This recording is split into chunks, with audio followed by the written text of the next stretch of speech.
Hello students, आप देख रहे हैं केमिस्ट्री टेल्स और मैं सुनील सर। आज आपका जेई का फाउंडेशन के लिए हम जो क्वेश्चन बताने जा रहे हैं उससे आपको जेई को प्रिपरेशन में काफ़ी हेल्प मिलेगा, है ना। तब देखिए, ये क्वेश्चन है, बी आर है। रिएक्शन किया मैग्नीशियम ETO एक नंबर में है, दूसरा नंबर में DTO से रिएक्शन किया, DTO से, है ना। तो क्या बनेगा प्रोडक्ट? चॉइस है यहां पर डी, ए कायरल, सेकेंड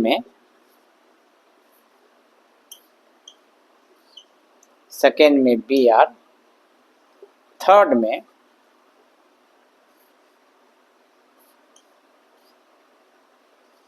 ओ डी और फोर्थ में डी कायरल।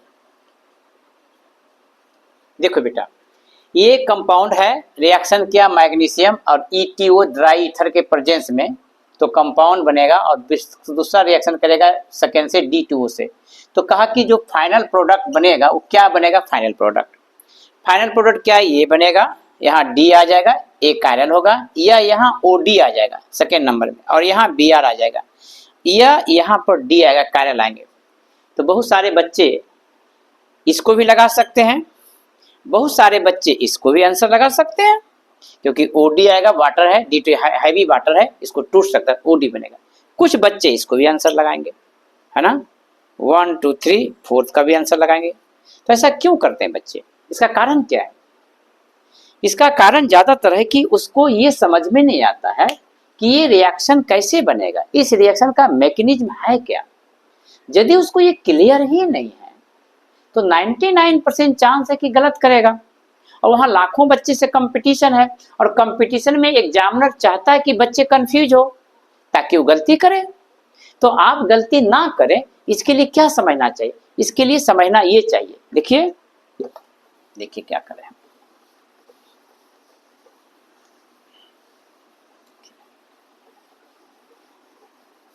देखिए, ये क्वेश्चन आपका है, ये क्वेश्चन है ना, ये क्वेश्चन है, यहाँ BR है ना, यहाँ मैग्नीशियम है और ये ड्राई ईथर है, ये जो है आपको ड्राई ईथर है, ये ड्राई E2O है, इथेन C2H5O और C2H5O, इसका मतलब है इथाइल है, दो बार है और यहाँ O से अटैच है। तो ये है डाई इथाइल ईथर है। ये ईथर के प्रेजेंस में जब आप जानते हैं मैग्नीशियम से रिएक्शन करता है तो बनता है ग्रिग्नार्ड रेजेंट। ये Mg यहाँ आके अटैच हो जाएंगे, Mg यहाँ आके क्या हो गया? अटैच हुआ, तो क्या बन गया? MgBr बन गया। क्या बना? MgBr। अब MgBr का रिएक्शन D2O से किया तो D2O टूट जाएगा D प्लस में और OD माइनस में, D प्लस और OD माइनस में। और मैग्नीशियम और ब्रोमीन के बीच ये स्ट्रॉन्ग बॉन्ड है। क्या है? स्ट्रॉन्ग बॉन्ड है। क्यों स्ट्रॉन्ग बॉन्ड है? क्योंकि आयनिक बॉन्ड है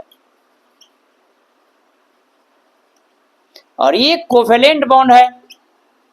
तो कोवेलेंट बॉन्ड वीक होता ना, इसलिए ये कार्बन इस इलेक्ट्रॉन को खींच लिया। क्यों खींचा? क्योंकि वीक बॉन्ड है। जैसे ये कार्बन इलेक्ट्रॉन को खींचेगा तो यहाँ पर क्या होगा? यहाँ इलेक्ट्रॉन चला गया तो यहाँ माइनस चार्ज हो गया और इस पर क्या हो गया? Plus charge. अब ये D इसके पास चला गया, इसके साथ चला गया, तो क्या बन गया? ये बना, यहाँ D आ गया, है ना, D आया। देखो ये कार्बन है, ये कार्बन यहाँ CH3 है, देखो यहाँ CH3 है और ये CH3 है और यहाँ हाइड्रोजन है। तो इस कार्बन पर ये जो कार्बन है ये भी अलग है, ये भी अलग है और ये भी अलग है और ये पूरा अलग है। तो यदि कार्बन से 4 डिफरेंट ग्रुप लगा रहता है तो इस कार्बन को कायरल कार्बन कहा जाता है।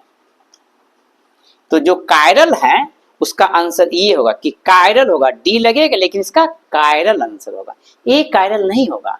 समझ में आया बात को? तो ये क्लियर हो गया। चलो अब हम इससे क्या सीखे कि एक तो ग्रिग्नार्ड रीजन के बारे में जाने, दूसरा कायरल के बारे में जाने।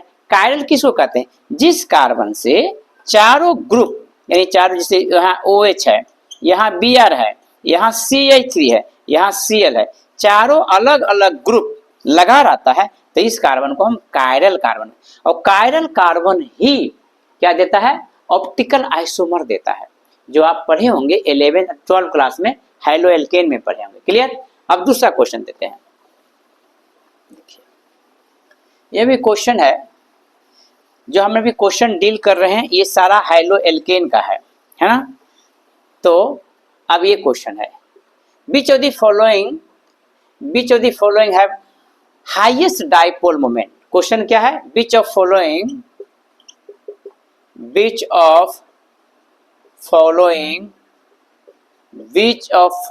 Have highest dipole moment. Highest dipole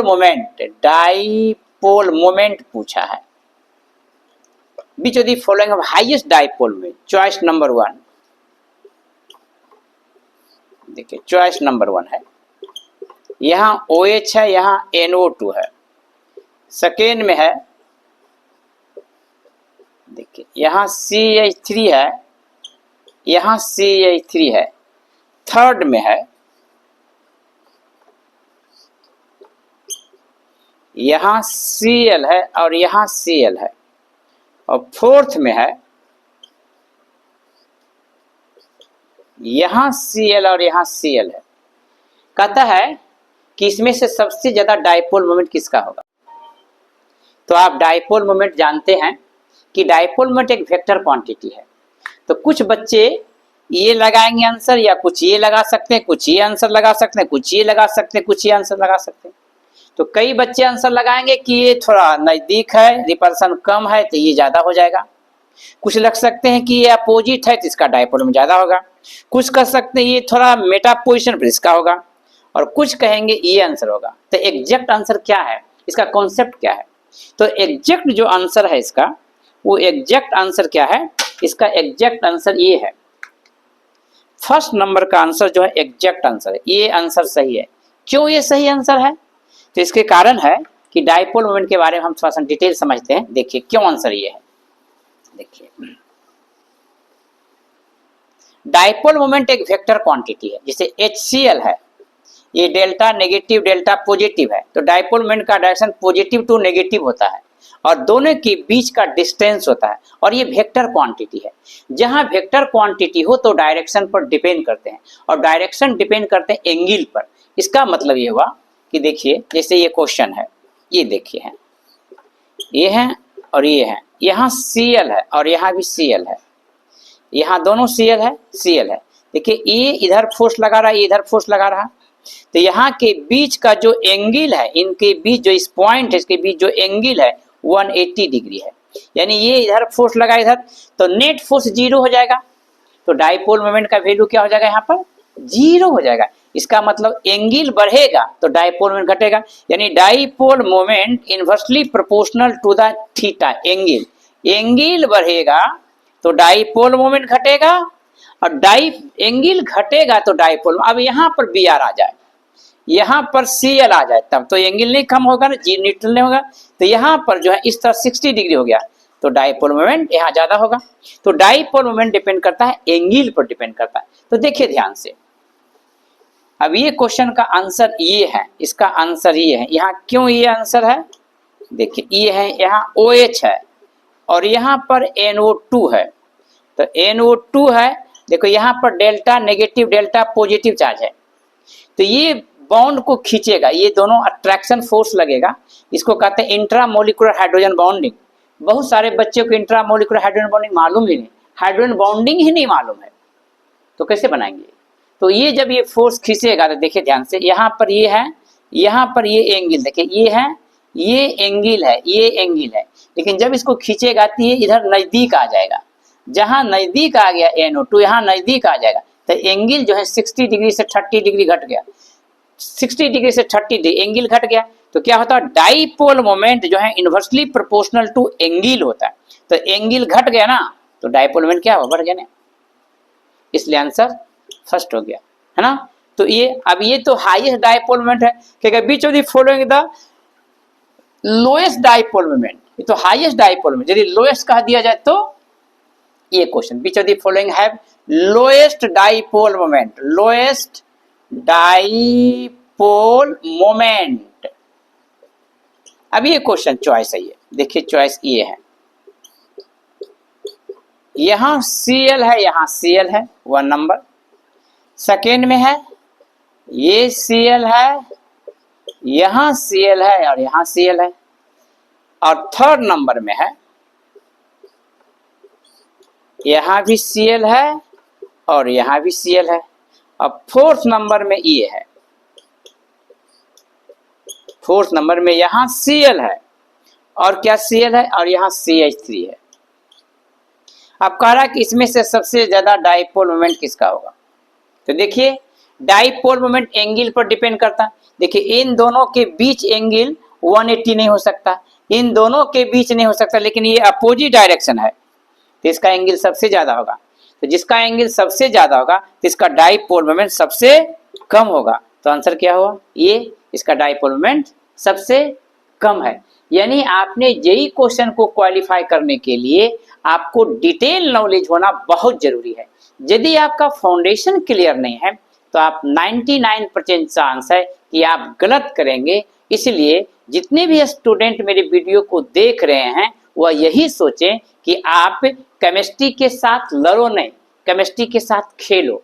इससे क्या होगा, केमिस्ट्री के साथ आप एंजॉय करेंगे तो आपको केमिस्ट्री पर मास्टरी हो जाएगा, और जहां मास्टरी हो गए तो यही क्वालिफाइड रैंक दिलाता है।